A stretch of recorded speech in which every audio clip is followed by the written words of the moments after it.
Hey guys, it's Sign here with HobbiesofaMan once again, and today we're doing another video. Today we're looking at our haul for Free Comic Book Day. So, usually every year there's a Free Comic Book Day. It's on the first weekend of May.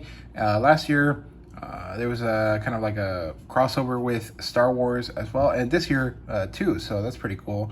I think that over the next couple years that's going to change, and then it'll come back in, 30 years or something. But, that is if we have another Free Comic Book Day after this one, because it used to be a diamond thing, and now it's kind of up in the air. I think it is, I guess, still diamond. But there's some interesting developments that happened around that, but that's not really the point of this video. So my usual go-to is to go to a few stores, right? So I usually go to Madness Games and Comics, which is a big store here in Dallas, and then my local store, right? And so most of the stuff that I got today is from Madness, but the pull list stuff that I'll mention, that's definitely just from my store. So let's start with the non-comic book stuff first. So we have this box of modern comic backing boards, mostly just because I need them. I didn't buy any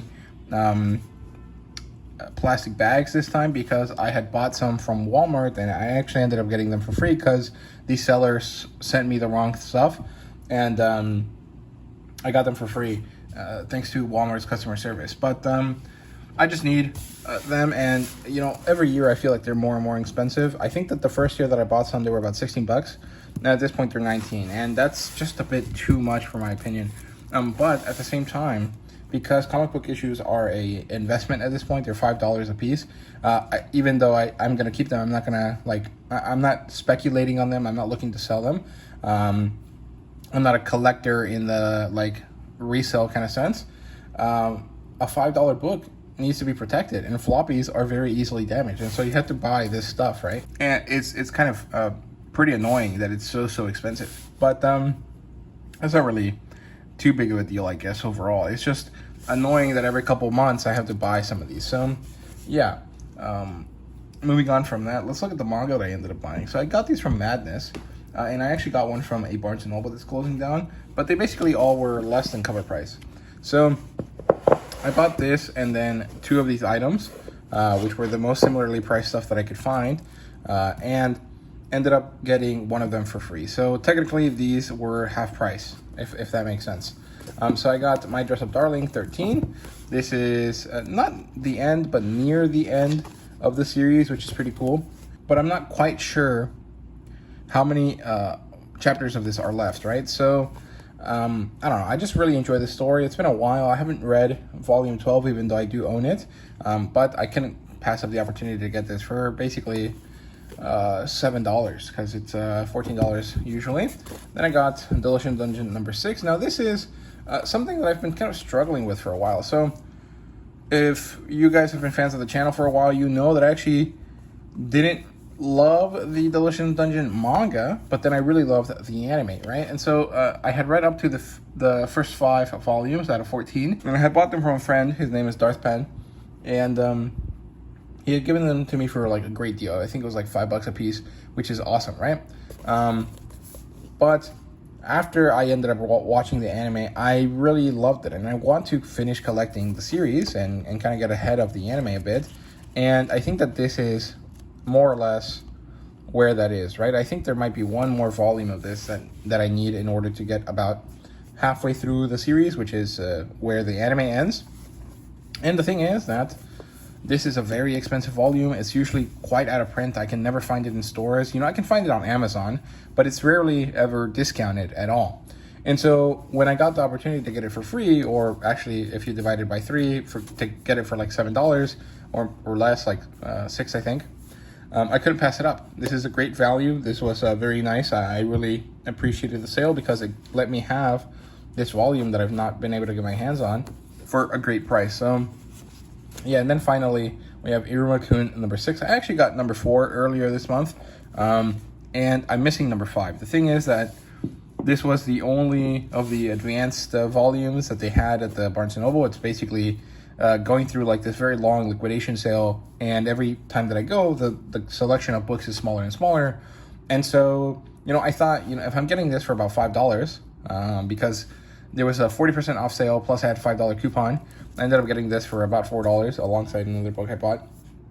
I thought it would be, you know, a fair thing to buy, even if I am missing book 5, because I might as well do it, right? I thought it was a good idea, so I did, and I'm quite happy about that. I really like Iruma-kun. I think it's a fun series. I'm pretty happy with my purchase. So that's it for the non-comic book stuff. Actually, there is one more thing. That would be this little sticker sheet that my local comic book shop had. Now, I don't really like too many of these. I really love Torterra, and I really love Roserade.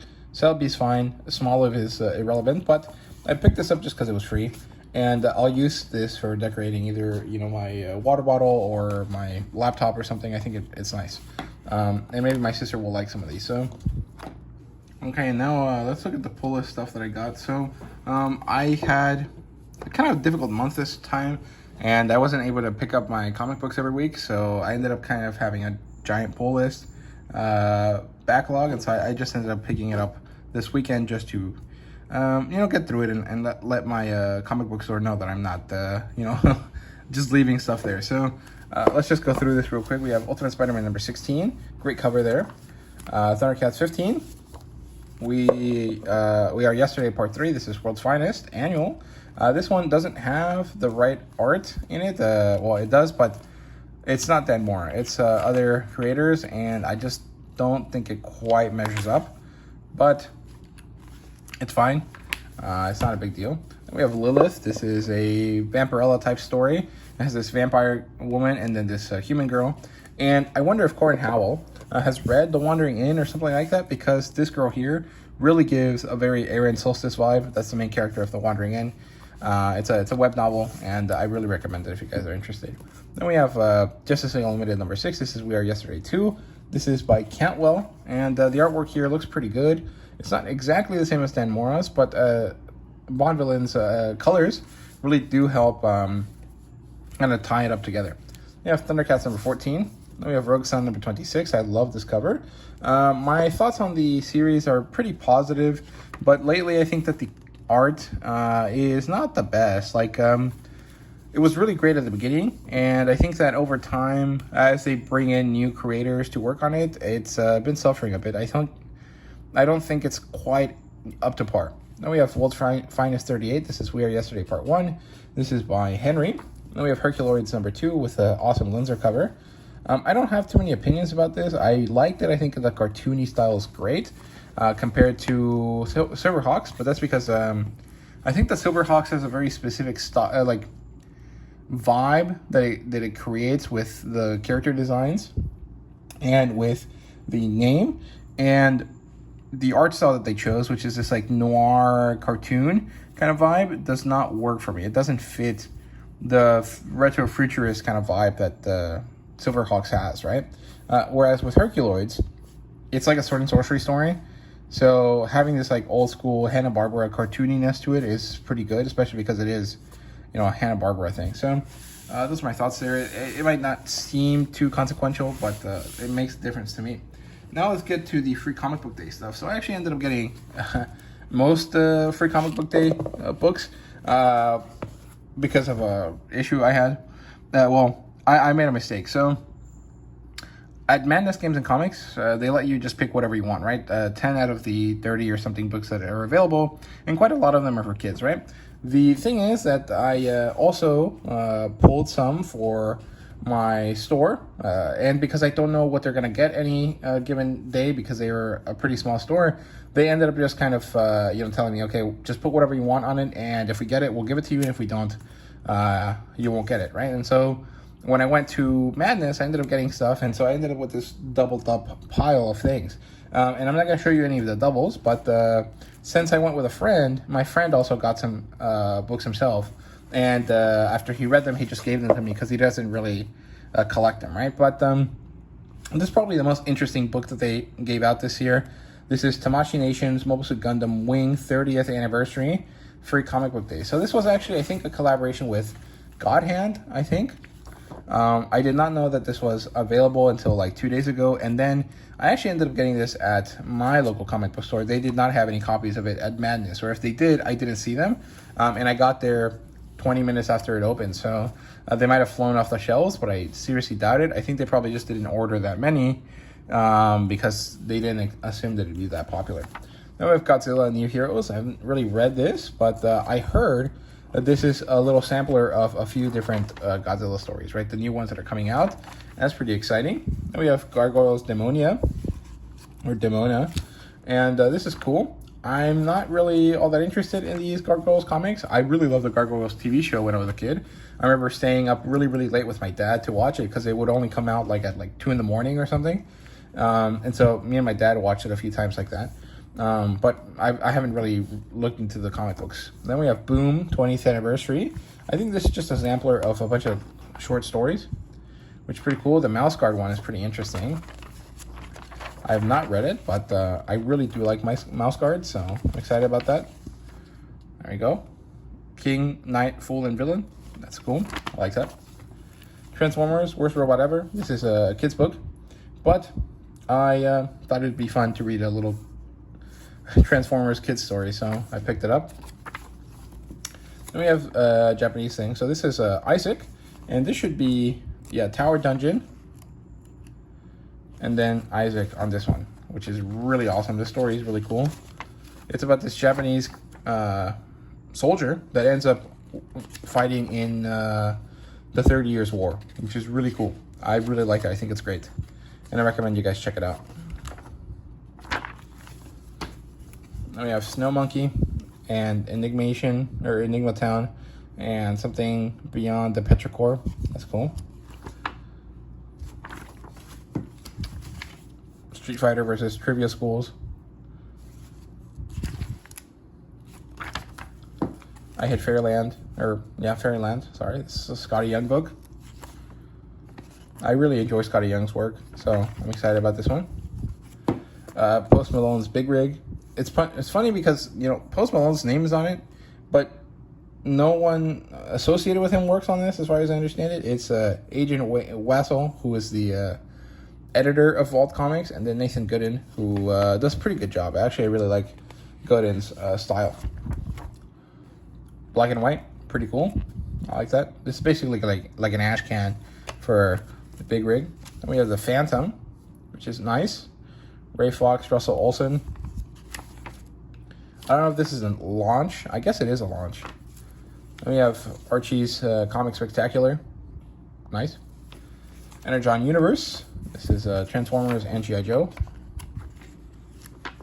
Pretty cool. I like that. I think that's supposed to be Hound. 2000 AD, Best Of. Just a short story collection, I think. Yeah, Judge Dredd, Rogue Trooper, Scarlet Traces, and Side Division. Thundercats versus Powerpuff Girls. This one's kind of ridiculous, but the style's nice. I think it's fun. This is definitely for the Thundercats Go crew. Conan, Scourge of the Serpent. I have not had a chance to read this, but the artwork looks phenomenal in this. I think it's well, I thought it was Fernando de Nino, but it looks like it's not. I think that's an updated map. That's quite nice. Nemedian Chronicle. Let's see. Ivan Gil. I guess he's another Spanish creator. Not really sure, but man, look at that. That looks amazing. Who's the colorist here? João Canolo. I love him. It's good. We have Transformers Prime with the cover here that is kind of unclear. Like, are they both T-Rexes, or is this supposed to be like a Drawdon or something? Nice. Cute.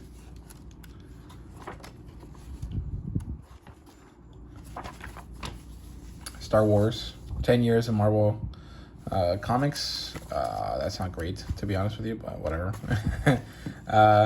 It is what it is. We have Fantastic Four. Giant size X-Men in the back as well. This is just a relaunch for Ryan North's book. I think the difference is that we have Humberto Ramos as the new artist, which is cool. I'm not really a fan of Humberto Ramos' ability to draw faces. Everything else is quite good, as you guys can see here. But that's just me. We have Amazing Spider-Man and Ultimate Universe. That's cool, I guess. This is the Joe Kelly stuff, yeah, with Romita Jr. Then we have All In 2025 Special Edition Superman Unlimited. This is like the Superman special, I guess. Yeah, blink of an eye. And then something else, I guess. Tells you about All In. cool. And I guess there's like another story in the back. Yeah, Absolute Universe, pretty cool. I like that. But yeah, those are my books that I got for Free Comic Book Day. So what did you guys get? What is your favorite one? Let me know down in the comments. Thank you so much for watching, and see you guys later.